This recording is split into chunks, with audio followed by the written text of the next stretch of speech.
Good evening. Welcome to Fish Hawk Live and the Great Lakes Fishing Podcast.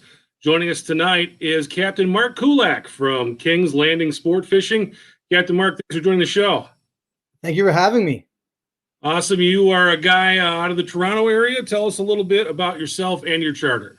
Sounds good. Yeah, I'm located just outside Toronto where I live, and I guide out of Bluffs Park Marina in Toronto, Canada. I've been fishing my whole life. I actually grew up in England fishing with my dad on the North Sea for cod and mackerel. And then, in my early teens, we moved to Toronto, and my dad had me fishing out of Bluffers. And, I've been fishing that water pretty much the last 30 years. What I'd say over the last little while, as I started fishing on my own, I started to evolve and really work across the lake. So when I had my own smaller trailable boat, I would fish anywhere from Toronto to St. Catharines, and I'd really, call it follow the fish as they would migrate around the lake. But also, in addition to fishing in Toronto, back in 2012, I had the opportunity to move out to the west coast of Canada. So I also spent 3 years fishing on the Pacific Ocean in Vancouver, and really picked up a bunch of different tactics there. And then came back home, as they say it, in 2015, and that's really when got serious about wanting to fish more on Lake Ontario and out of Toronto, and pick up the vessel I have now. It's a 27 Tierra Open that was completely redone from top to bottom, and set up King's Landing Sport Fishing with my father, and now I run it out of Bluffers Park in Toronto. So pretty excited to be here today. So you've done a lot of fishing. You've fished the North Sea. You've fished the West Coast. And what is it? I mean, you spent a lot of time in Toronto. You said you fished that whole north side of Lake Ontario. What is it about Bluffers Point or Bluffers Park, Bluffers? What is so special about that area? Why did you decide to call that home? Yeah, you know what? I love the water in front of Toronto. It's got quite the reputation for a section of the water that's called the drop or the ledge, and it's really where we get this incredible transition where the water goes from a depth of 60 feet to, call it 160 feet in a matter of seconds. If you're someone that doesn't know the water and you're doing a north-south troll, probably more if you're doing a north troll and you've got your riggers down deep or your divers down deep, it can get really messy fast. But that ledge, it brings the bait in, it brings the fish in, and magic happens. And the Bluffs has just had a reputation for having the fish due to the drop. And, for many years, when it comes to our large derbies that we have in Toronto, the Bluffs has produced a lot of those large fish. In addition to that, the Bluffs has a couple of the largest tournaments, on the Canadian side of the Great Lakes. That's the King of Kings tournament run by Vito Cerrone. A lot of the American captains will come join us for that tournament. And it's all based out of the Bluffs. So I'd say that's a big part of the Bluffs. Honestly, for me, my dad loved the Bluffs, and he would refuse to fish anywhere else. So that's probably why I got so loyal to the Bluffs. I have ventured across to other ports. I've got lots of friends at other ports, and there's tons of great places to fish on the Canadian side of the Great Lakes. But I'm partial to Bluffers now. I got lots of buddies both on the charter captain side or the recreational side out of Bluffers, and it's just home for me when it comes to fishing. Yeah, it's a beautiful area. I was actually able to fish out of that port, I believe, about 3 years ago, and it makes for some great photography as well. A lot of cool sights to see with the Bluffs, and also with the city skyline in the background. Yeah, and that's the other cool. That's exactly it. To your point, like it's anyone that's been at Bluffs when they've come from the land, you're driving. For me, I'm driving across one of the major highways in the Greater Toronto area, and then I drive through part of Toronto, and I get to this top of this hill, and then I drive down this big steep hill to the marina, and it's like an oasis away from everything. You leave all your problems at the top, and you're just at this beautiful oasis. Folks, if you're watching, feel free to drop in a question. So the question of the night will get a free Fish Hawk swag bag. We're going to throw in a hat, some stickers, whatever else the guys have to throw in the box. And don't worry if you're from Toronto or you're from the Canadian side of the border. We have no problem with shipping up there. So feel free to fire away with questions no matter where you're from. We'll go ahead and send that out if you are the winner tonight. So ask some great questions. Captain Marc is extremely knowledgeable. He's got a really cool YouTube channel as well. It's been something that I've been checking out this week just to kind of get an idea of who you are and what you're about. Marc, tell us a little bit about that YouTube channel, what you got going on there. Yeah, it was a neat project I started this winter, with the environment we're in right now and COVID. We're all looking for things to do. And I have a couple of good buddies of mine that they're not fishermen. Like, they come out with me once or twice a year for fun, but they're not fishermen. But I've got two buddies that actually are very, very active in the YouTube space, running very popular channels in the computer gaming space, and far more popular than my fishing channel is today. But we started talking sometime, and they said, Marc, you've got this passion for fishing. You love doing it. You're the guy that's willing to help anybody at the dock or share your knowledge. Like, why don't you set up the channel? And it got me thinking, like, none of us were born knowing what we know today about fishing. We've learned from different people. So, that's really how it got started. It was, how could I share this knowledge with others? In society today, the whole sharing community is a big thing. So it was my way of giving back and sharing with other people. And it's been really rewarding. Like, I get lots of comments, both public and private, from people. I get people that find me and start sending me text messages because of the YouTube channel, and really appreciating the sharing of the knowledge. And that's what I find so awesome about YouTube. And it's my way of giving back, because if I think about the 30 plus years I've been fishing Lake Ontario, I've had a ton of people that have shared information with me, and it's a way of giving back. Yeah, it's very good. One of my favorite videos in there, and it's something that I've been seeing a lot this year. I think it's because there are a lot more people jumping into the sport, taking maybe that boat that they've fished inland waters and deciding, hey, we're going to go out and give it a shot in the Great Lakes this year. One of the things that I've seen a lot online, and you address it on your channel, is fishing with meat. So can you tell us a little bit about how you rig your meat, how you prepare it, how you do it? It's like something that you do quite a bit of.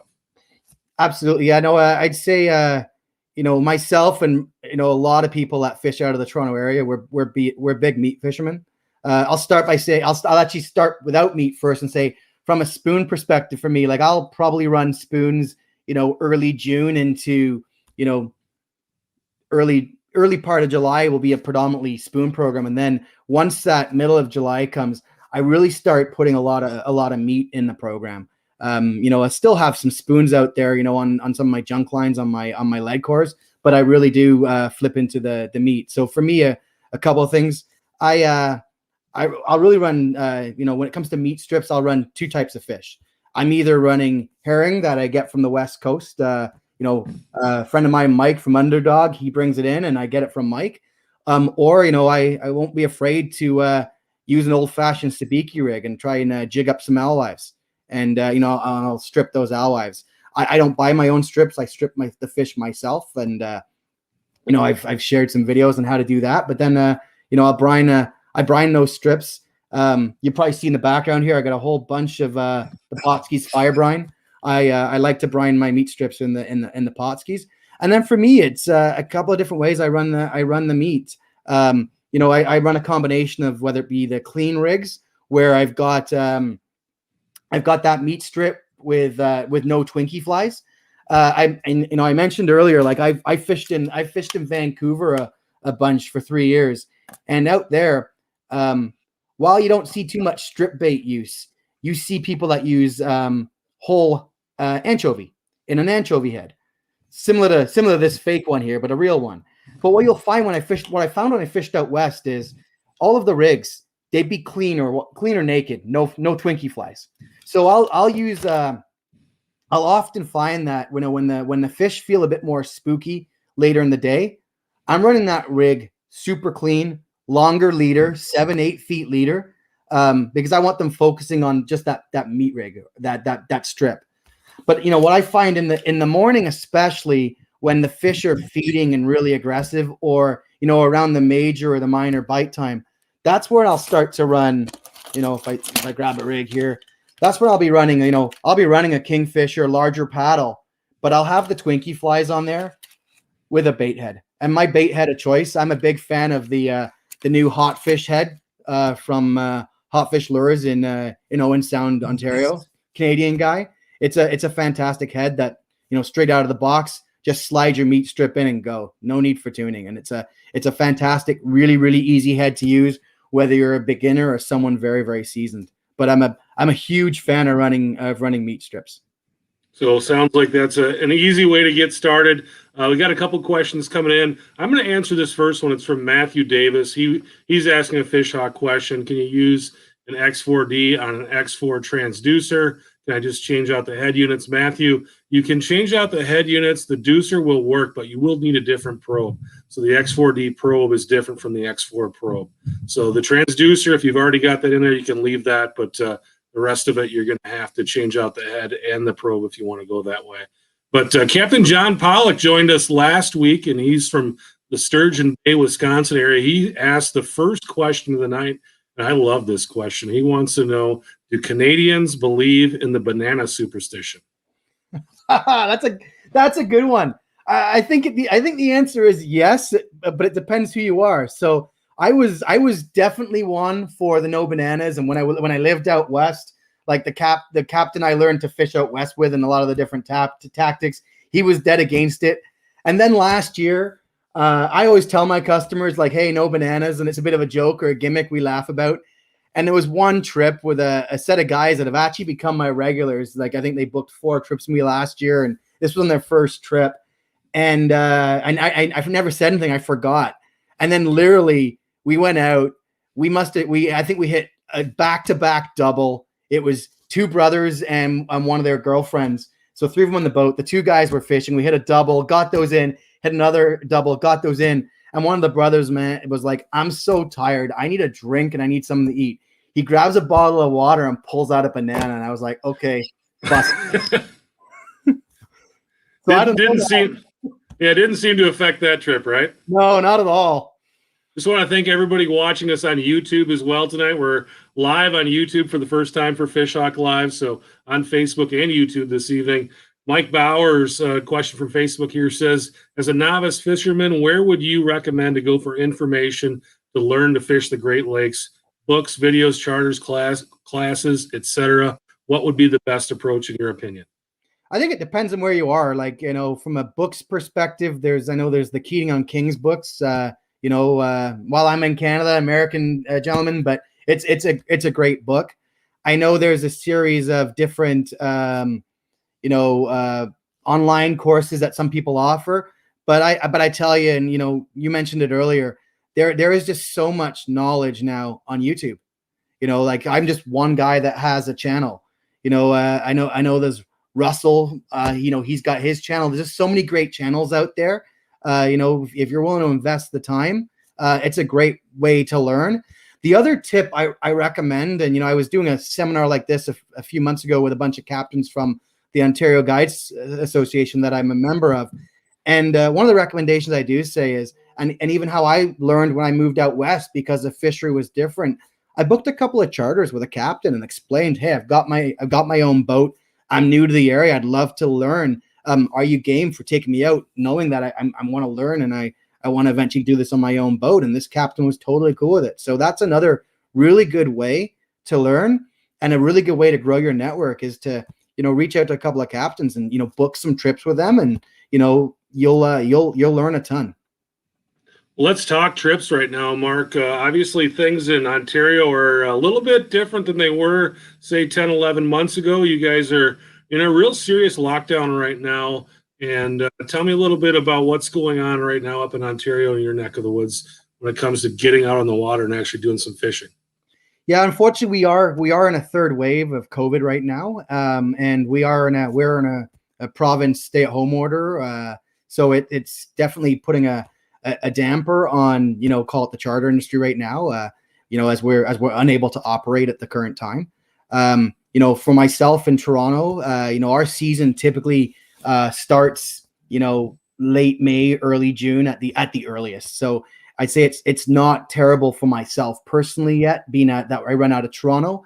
That being said, and in most years, I will actually move my boat to the South Shore on the Canadian side in St. Catharines. And, I'll run the boat out of April and May out of St. Catharines. Last year, I didn't bother. I had a real good feeling it was going to happen, and we'd be locked down. So it's definitely impacted the charter industry. But in addition to that, because of the stay-at-home order, it's impacted. You can't. We've been asked not to interact with people outside of our households. In addition to that, the marinas have been asked. The marinas have been given permission to put boats in the water and prepare for the season, but they've been asked to make sure that there's no recreational use of their boats. So interesting time for us right now. But we're all staying positive, hoping that things turn around, and granted, people are safe, but also that we would get to have a season. It does feel like it's going to be a little bit delayed, which was exactly how it was last year. We by the time we got the go ahead last year, and things normalized, and then getting people to, like, my boat was stored off site last year, getting a trucking company to truck it down, and then getting it ready. I don't think I did my first trip until call it the July 1st, July 4th long weekend. Yeah, so you guys put your boats in or start your season pretty late typically. How does that season progress? What's it like fishing in June? What are you targeting at that point, and what kind of strategies are you using in early summer out of bluffers? Yeah, and it's a really good question, Chris, and that's why, like, often many of us would start our seasons on the South Shore because it could be hit or miss in June. What I'd say in June out of bluffers, for me, it's predominantly a spoon program, and I find you're doing a lot of searching. The water is often still quite cool.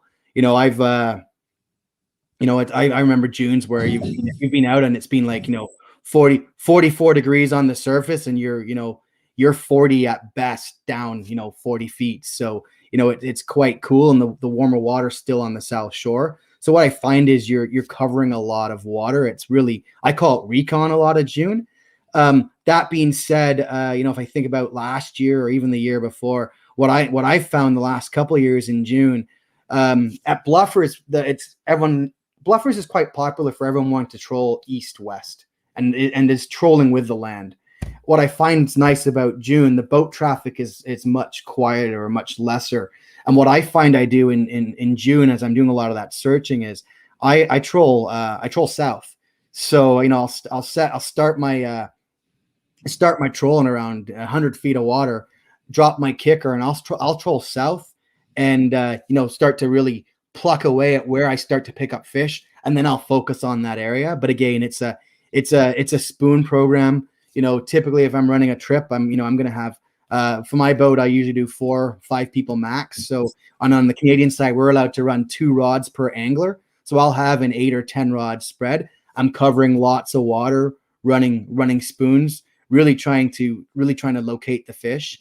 And when I do locate them, really stay on them. Because the other thing that's really interesting about bluffers is we don't get the lake trout. So, if I was to fish out of St. Catharines or Grimsby, there's an abundance of lake trout. So when things are quiet with the salmon in the spring, you can go out and have a 30, 40, fish day. We don't get the lake trout at bluffers. We'll catch the odd one in call it, late May or June, but it's the odd lake trout. They really don't hang out in our water. All right, so that's our June. What does it look like when things get hot? When's the best time to go out of that area as the summer rolls on? July is awesome. Like, July is absolutely fantastic. I was just actually communicating with a bunch of other captains because I was trying to arrange a 5-boat trip for one of my customers, and just even trying to find a date in July that we could line up 5 boats on a Friday was a chore, but we pulled it off. July is just a fantastic month. I can go back, if I just think about, my first year back when I moved back from British Columbia in 2015, I remember one day with my buddy and my dad just going out, and I just got back from British Columbia. It was our July long weekend. Canada Day is July 1st, like the Americans have July 4th. And I remember we were absolutely exhausted by 11 a.m. going out again in the water in front of bluffers because we'd literally hit like 50 fish. So it can be, and for me coming back from Vancouver, which is known as, call it, West Coast being the mecca of salmon fishing, it was just one of those days that I will never forget. And I remember my buddy Alan just being absolutely exhausted from pulling in so many fish. So July can be absolutely incredible. What I would say with the water that I fish, it might as well be a congested highway in July, because the boat traffic is incredible. So while it can be really, really good fishing in July, it's not surprising to see the fishing be super hot and fire up and then just shut off. And my belief is there's just so much boat traffic. They've had so much gear in front of them. They just really just shut down. And then that's when I hate to say it, that's when I think it separates the men from the boys, because you start to see the boats all scatter, and then it's and then it's starting to change up your tactics to entice those fish to bite. But yeah, absolutely. If someone wanted to fish the Toronto area that's never fished before, come see us in July. All right, you say when things get tough, what do you do? I mean, what is your strategy when things start becoming difficult, the bite gets tough? What kind of tactics, what kind of changes, what kind of moves are you making? The one thing I find, in Canada, whether it be on the West Coast, which is predominantly, like in the West Coast, it's all a downrigger bite. Now, granted, I think they've got a lot dirtier water because of a lot of the runoff.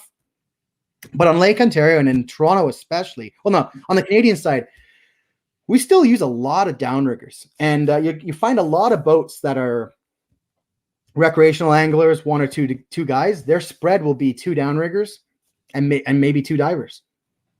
And what I find is when the bite shuts down, what I've learned over the years, and especially as I've started to experiment more, running the trips, running more rods, is when they shut down, I don't think the fish are completely done. It's the downriggers turn off, is what I would say. So what I find is I'm stretching out my leads a lot more if I am going to still run downriggers. But for me, I start putting out a lot more junk lines, lead core, coppers, or I've got them on my setup. There's times where I'll pop a downrigger and I'll leave one rigger down with a rod. The other rigger's got my fish hawk probe, but I'm only running one rigger. Sometimes if I've only got a small trip with 2 people and myself, I can only run 6 rods. So like absolutely at those times, it'll be only 1 rigger. I'll run 2 divers, and then I'll have 3 junk lines out. And the one thing that I'd say I do, I'm a slide diver guy.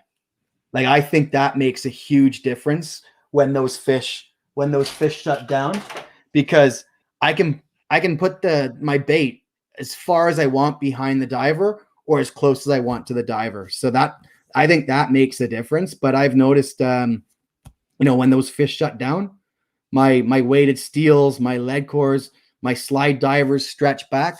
Those are the rods that I'll fire typically. It's not my riggers. Adam Christian, question from Facebook, wants to know how things are for cohos in your neck of the woods. He fishes the eastern basin of the lake. The cohos show up for 2 weeks, then run up the river. Sometimes they'll see them in early spring and then they're gone. So what's the coho fishing like out of Bluffers? So, I'd say it can be quite good. They're actually, and I'm just looking because I've got some coho baits around here somewhere. It can be quite good. But what I'd say is most anglers here want nothing to do with them. They're not targeted very well. They're considered a bycatch for the most part. Everyone wants the king, right? They want the big Chinook. Now, part of that is we've got a couple of huge money tournaments with the Silver Salmon Challenge or the Great Ontario Salmon Derby that have monstrous prizes. But to answer the question, we get coho, and I'd say as a captain, typically my customers want Chinook. But there's times when the lake flips or the fishing is tough out in front. I'll move away again from that east-west troll and I'll start trolling south. And I can, we can get out to the blue zone where I'll be running, orange spin doctors or the baby spin doctors with a small like Twinkie fly on there, or a Dodger with again a small fly, or just a spoon. simple spoon with like orange dots. Key is lots of orange. I'll go into the blue in the blue zone, and we'll get double digit days of steelhead and coho. So that we can have really, really good coho and steelhead trips. Typically, it's not in close to shore. I find it's that's that 6-7 miles out, but it's not that far for us. For us in Toronto, we can be out in 350 feet of water in I think about 7.5, 8 miles. Yeah, let's talk a little bit about that. I wanted to ask you about steelhead in that neck of the woods as well. Brian it was Brian who asked about the coho. What about steelhead out of there? What are you using to target steelhead in your area? It's spoons and flies, like spoons and flies, and I would honestly say a lot of the time they're not super picky. For me, a couple of things I use. I mentioned I use the Hot Fish bait heads. Hot Fish also make flies and spoons, and they're a Canadian company. I like to support some of the local guys. What I love about their spoons, though, is they're a real thin spoon. They're thinner than your standard mag. And why I like these is even when sometimes the lake flips over, I'll go out deep looking to get those those steelhead or those coho and what people call the charter fish. But I'll still like to put a couple of rods down deep in that more stable water while it might be cold, a bit more stable, and run some meat on those. And what I love about these spoons is I control these spoons slower. So I control these spoons at 2.0, 2.2, 2.3, on my Fishhawk probe, and still entice the steelhead or the cohos. But I find for me for steelheads, I'm running the pinks.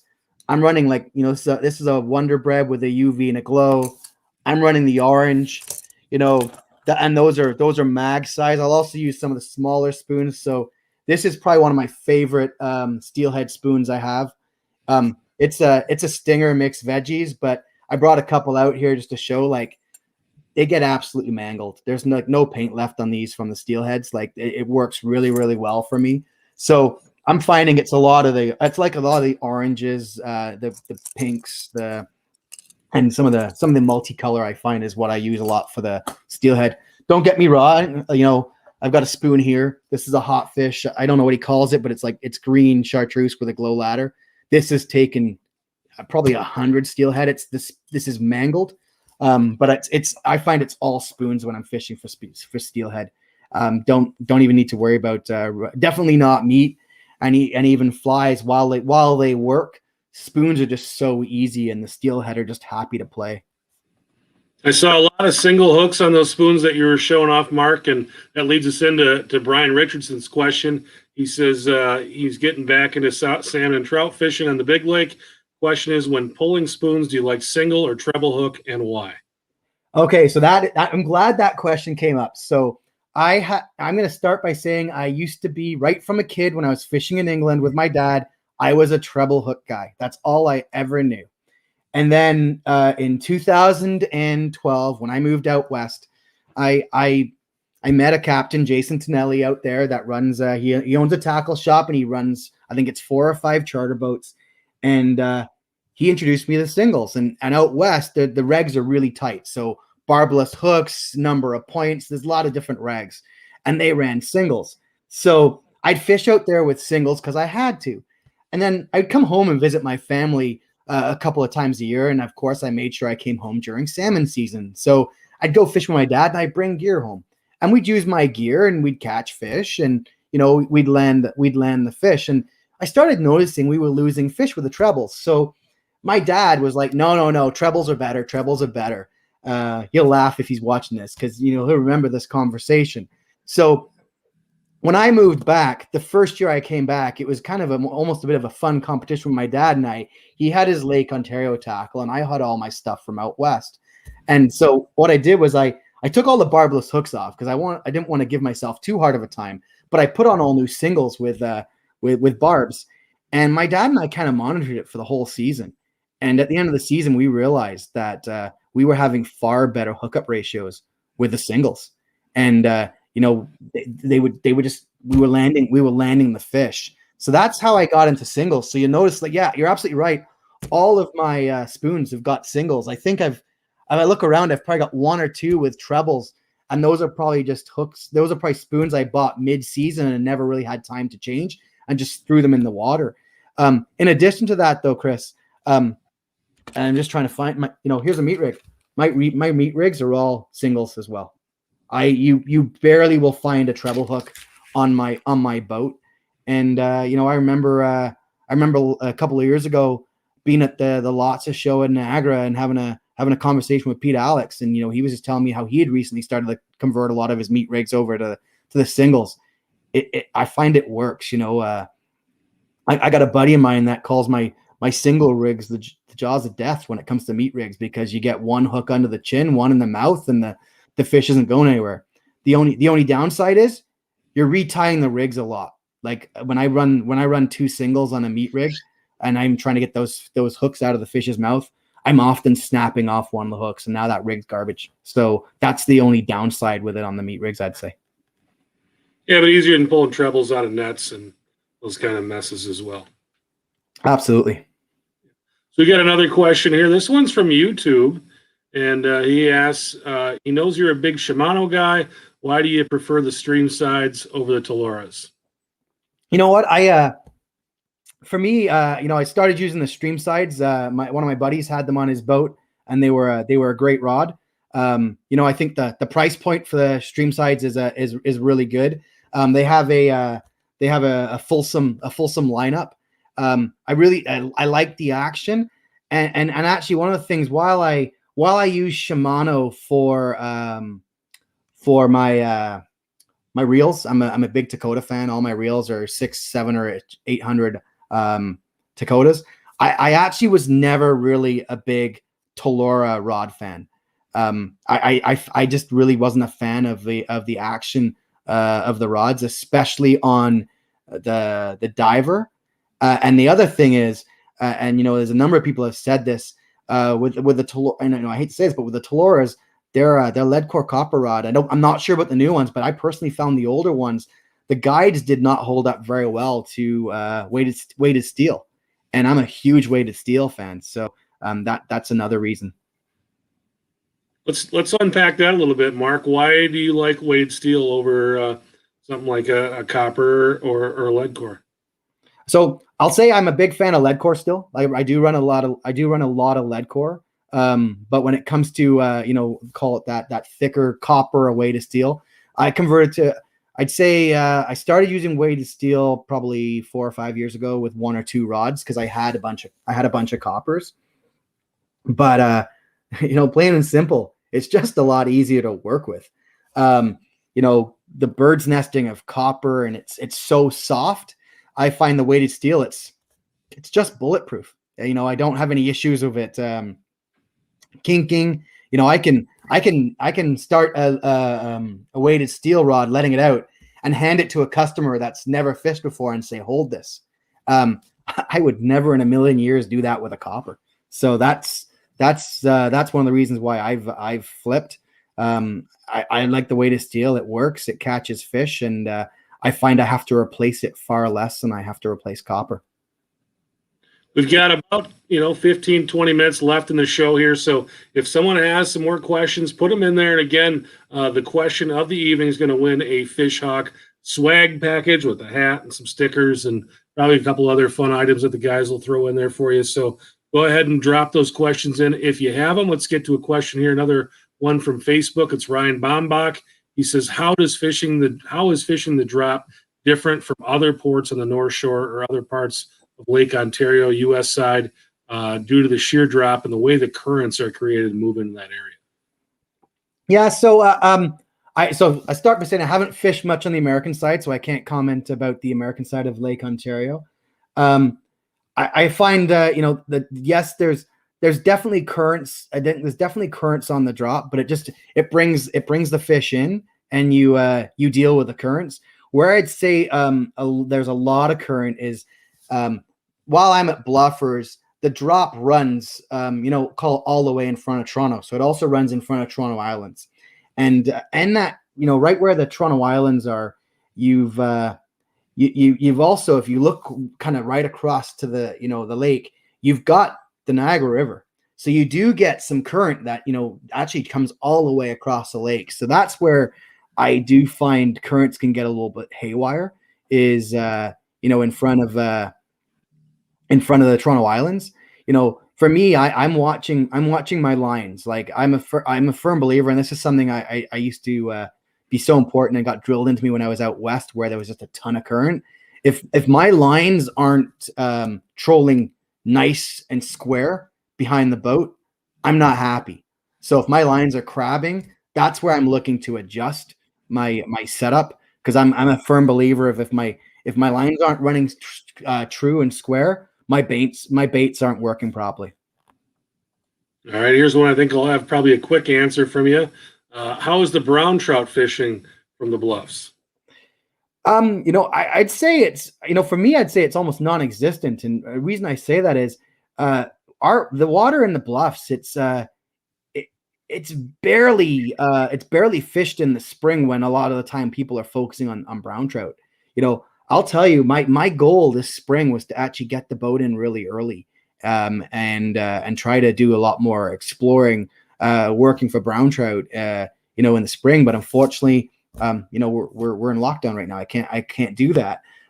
We've got, just east of Bluffers Park, we've got the Pickering nuclear plant, and it's got outflows that, there's typically some warm green water in front of that stretch east of Bluffers Park. Years and years and years ago, like when I was a kid, we would catch browns out there in the spring, but the water is not really fished anymore. So not fished anymore really in the spring. So I'm lucky if I catch one brown trout a year. All right. Here's another one. This time we're talking about the fall. And he wants to know, do you fish close to bluffers for staging kings, or do you change ports in the fall?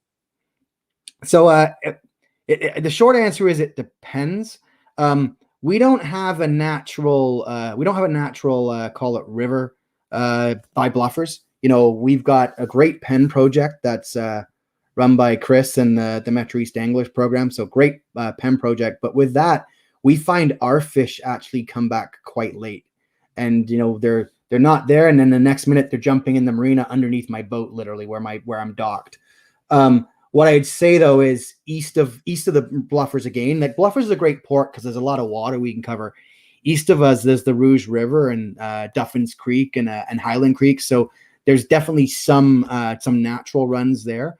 But I'd say for me, if I truly want staging fish, I'll fly over to Port Credit, which is probably a 40 minute boat ride. Or, depending on some years, I may take the boat and in early September. That's a tournament over in St. Catharines. It's the King of the Lake tournament. I'll often compete in that tournament. So I'll take the boat over and I'll leave the boat over there. That being said, though, we can have some really awesome Septembers fishing in bluffs. It's almost like once the big fish are gone, the 2-year-olds come out to play. And we'll often get, an abundance of 2-year-olds at the drop that, when I'm fishing with charters, they love. They're more than happy to play all day on 2-year-old fish. I'll often lighten up the tackle, put out some lighter downrigger rods and have a ton of fun. The other thing is, we'll have a great offshore bite all the way through September. So last September, I'd originally planned to go out to the South Shore. And then I made the call and said, you know what, I have a feeling I'm not going to get a spring, so I'm going to leave the boat at Bluffers. And I ended up I was fully booked in September, or even to the first weekend of October with charters every weekend. We did have some rough weather and had to cancel, but had fantastic trips where I'd start in like 200 feet of water and just troll straight south and looking for the fish and when they'd hit, and then circling those areas. And we had a number of double-digit days fishing for, call it juvenile kings and steelhead. All right, here's one from YouTube. Says he's getting new Cannon downrigger weights this year. Pancakes or balls? So I'm probably the wrong guy to ask. So I would say, I'd say if I had to pick one of those, I'd probably pick a Cannonball. Just because I think the Cannonball, my personal opinion is I think the Cannonballs get pushed less side to side by the currents. Myself, though, I'm going to stand up to grab one. I use the POW casting weights. So they're like a fish weight. They've got they got dimples on them. I'm a big fan of these. These are 16 pounders. But before that, like when I was in BC, I could have used either balls or pancakes, and I used to use Cannonballs out there. And then before I was running, call it the fish type weights, I was a Cannonball. I was a ball guy. All right. Here's another downrigger question. Braided line versus steel for the rigger. Does the noise coming off the rigger line affect fishing? I think that just depends on who you ask. I think everyone's got a personal preference for that. I think there's pros and cons. There's some people that believe the buzz helps attract the fish and that salmon are aggressive, and I think that's partially right. But then there's also times when salmon get spooked too. There's the whole belief that your downriggers can emit bad currents from your boats, and that by running Braid, you don't have that problem. The one thing I'll say about Braid is it's very finicky. My dad and I had a friend of ours that he got a couple of new riggers and he was adamant he was going with Braid. Let's just say, Chris, he made your company a bunch of money because I think he lost 3 probes because he snapped off the Braid. With not stopping his riggers properly, or hitting the button again and not realizing that it was already to the top. So Braid can be finicky. In addition, I had a buddy of mine. That swears by Braid. He is a super experienced angler, but one day on the troll, a boat came really, really close, way closer than they should have. With a fish on. It was a wire diver and literally sliced his both lines, lost 2 weights, lost a probe. Right. So braid can be awesome, but it's finicky. It's not for the faint at heart. I personally, for that reason, I run wire. Like I got a lot going on the boat. I'm running a boat with typically 4 or 5 people. I don't have a mate on the boat. It's one less thing for me to worry about. All right, here's a great question. I like this one. What's the best tip, trick, or tactic that you've brought home from out west? For me, it's running the anchovy. I had never ran an anchovy like this before. This is a fake one, but I obviously get real ones. I had never ran an anchovy before until I went out west, and they work. They work extremely well. There was I run both. Like I run strip bait and I run anchovies. There was a period of time last year where I was like, it felt like it was like 3 or 4 to 1 running an anchovy versus running a strip bait. So that would be my biggest thing. It takes a while to learn because you're having it's not like a bait head where you put your meat strip in and it's got a curve and it forces it to roll. With the anchovy, you're actually having, you're putting the hook in the back tail of the anchovy. You're creating that curve for it to spin. So it's a bit of getting used to, but that would be the number one thing for me. So they're terrible on pizza, but great on the end of your line. I agree. All right. Here's a good one. I like this one too. Can you talk terminal end of your weighted steel? What pound test are you using for leaders? What length are you running? And do you change when running spoons versus flashes and flies? So yes, when it comes to using flashes and flies, absolutely. Versus spoons. What I would say, for me, how I've kind of got mine rigged out is my weighted steels I predominantly use with flasher flies and with meat. When I'm running them with meat, typically I'll run them with a smaller paddle because I want to keep the buoyancy of it to a minimum. I find if I run too big of a paddle, I'm worried about it being too buoyant. I'll typically run a 30-pound leader when I'm running the weighted steel. I do have a couple of shorter core steels, so like 100 and 150. On those ones, I knock it down to 20-pound because those I'm running with a spoon. But that's what I do. The other thing I like to do when I'm running my weighted steel, while my backer's typically like a 50 or 60-pound braid. But what I do is when I terminate between the braid backer and the weighted steel, I'll put a piece of typically 150 to 180, 200-pound braid in between, probably about 24 inches. And why I do that is that's what I like to clip my, whether my inline board, my stern planer, or my big board to. And why I do that is I find it wears the braid less. But the other thing I find with weighted steel is so strong. I find it can sometimes actually break the backer. So I've found by running that thicker braid in between, it just holds up so much better, especially if you've got a real big fish on there. And let's say someone starts playing with your drag and it's a little bit too tight. All right, very good. Here's a question. I want to know, you're talking about a little bit there, what you believe the sink rate on a weighted steel versus copper is. He said he's heard very different numbers. I think my general rule of thumb. So for me, when I fully jumped in with both feet, going from copper to weighted steel, what I did is, so my 200 copper, I replaced with a 250 steel. My 300 copper, I replaced with a 350 steel. You can see a bit of a theme here.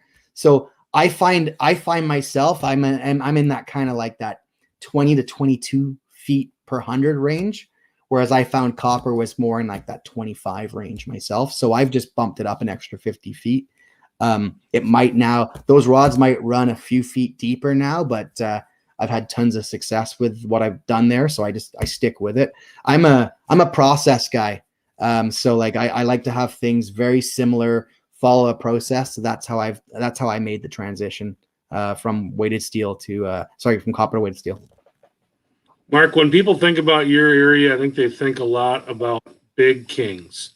I think they think about the salmon derby and that type of stuff.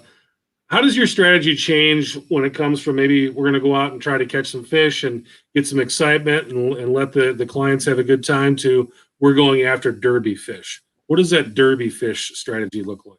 It's funny you say that because that's actually one of the biggest debates that is, and I'd say is partially going on right now around, charters and catching big kings. Don't get me wrong. We love to get our customers on big fish, but when we're running a charter, it's not about big fish. It's about catching lots of fish. Our charters are typically 4 or 5. Some of my colleagues out there, they're running 6, 7 person trips, larger boats.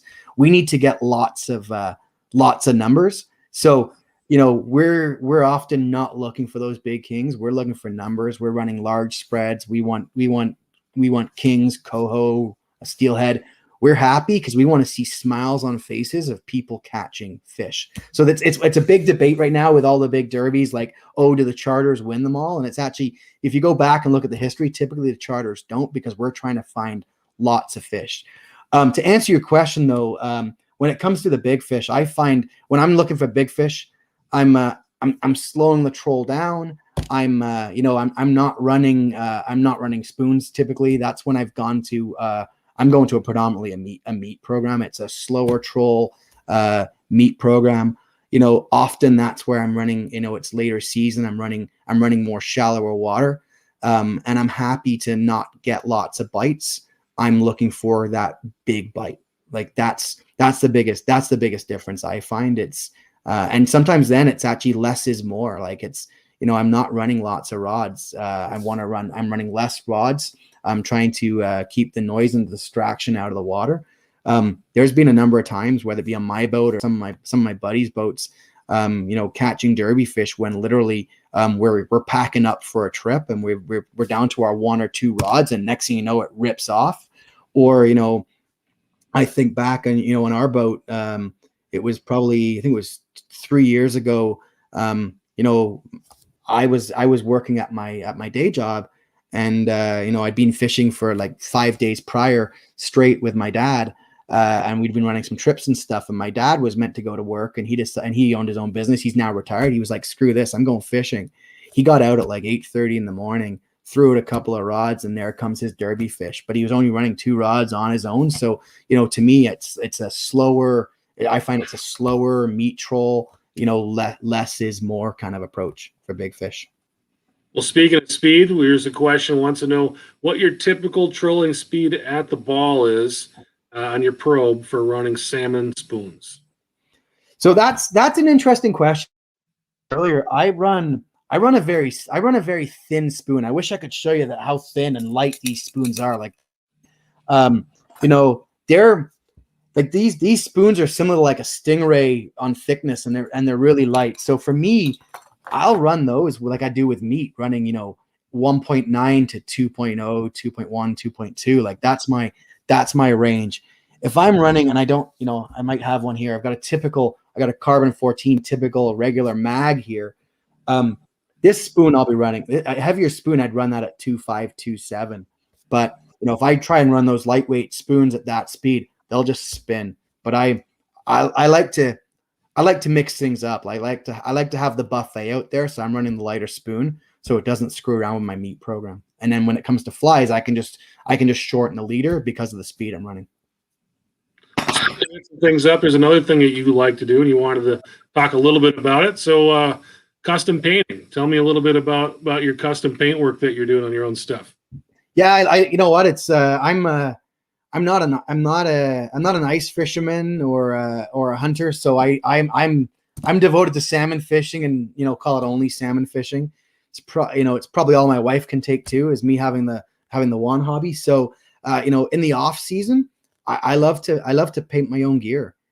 For me, I found it started out where I just couldn't find some of the stuff I wanted, and it became a bit of an addiction. So like I have, as you can see behind me, I've got way too much gear, and this is only part of it. The whole floor here is covered with stuff right now. I've taken over the basement, but I started out with a couple of different airbrushes, couple of tapes, figuring it out, and from there, I really now I've really started to venture into lots of custom tackle. In the winter I do make a lot of tackle for myself, but actually, if I think about this winter, I've really made nothing for myself so far because I've been making it for a lot of other people. So I do make a lot of custom stuff for other captains and other tournament anglers. That's unique and different for themselves, and obviously with me promising not to share their secret patterns with other people. But it's just another way to extend my hobby. And I've learned to airbrush, and a lot of trial and error, because not every paint works well when it comes to doing custom tackle and holding up, and not every clear coat, especially clear coat, holds up. Like that's probably one of the biggest challenges. In a perfect world, you can get access to an automotive clear coat super easily. That's been I'd say one of the biggest challenges as I've learned to custom paint. I'm fortunate I've got some people I know that actually work at body shops or own body shops, so I can bulk up and say, okay, here's 50, here's 100 flashers, can you clear them for me? But I find it a lot of fun in the downtime, and I can experiment with different colors, different patterns. For example, one of the staple flashers on Lake Ontario was always, at least on the Canadian side, was white lightning, and great paddle. But now, and I'm just trying to look at what I got here, I've got a white lightning on an 8-inch Pro Troll. I got a white lightning on a Spin Doctor. So I love the fact that you can I can make whatever I want that may not be available in a particular pattern. Or if I think about this, like I got one of the legendary, I think this is the legendary products where the adjust, can't really buy these anymore. But I got a few of these, and custom painted them in a black and green dot. So that's where I find I like to I'll see certain patterns working on one particular flasher, and I'll kind of port it over to another flasher. Well, Mark, I really appreciate you spending so much time with us tonight, and it was really fun to talk to you and have you share some of the knowledge that you have. I think you did an awesome job tonight answering people's questions. If people want to find out more about you and Kings Landing Sport Fishing, what's the best way for them to do so? So I'd say a couple of things. You mentioned my YouTube channel. So if anyone just goes to Google and types in Kings Landing Sport Fishing YouTube, my channel will pop up. In addition to that, I've got my website. So kingslandingsportfishing.com is my website. They can find out about me and my charter business there. If they want to get out and do a trip, they can call me. But actually, I've got a new service now on the website that it's got my full schedule up to date. they can literally click on the link and they can book me on the spot, like instant books. So that's something new for this year that's working out really well as well. In addition, they can also find me King's Landing Sport Fishing on Facebook. They can look me up on Facebook. I'm a super friendly guy. Like, I get people asking me questions all the time through Facebook Messenger, and I'm happy to help and love to chat. And I also learn a lot from the people that reach out. So that's great. Very cool, Mark. Thanks again so much for coming on the show. We really appreciate you being on. And again, come out and check out Mark's YouTube channel. And today's winner question of the night goes to Mark Holiday. So, Mark, go ahead and drop your shipping information to us in the inbox there. Send us a private message, and we will get that out to you either tomorrow or Friday. But thanks again, everybody, for coming out and checking out Fish Hawk Live tonight. Next week, we're going to be talking the Niagara Bar. We've got a really cool guest coming on to talk about that. So we'll see you then. For Marc Kulak, I'm Chris Larson. Thanks so much for watching. See you later, Owen.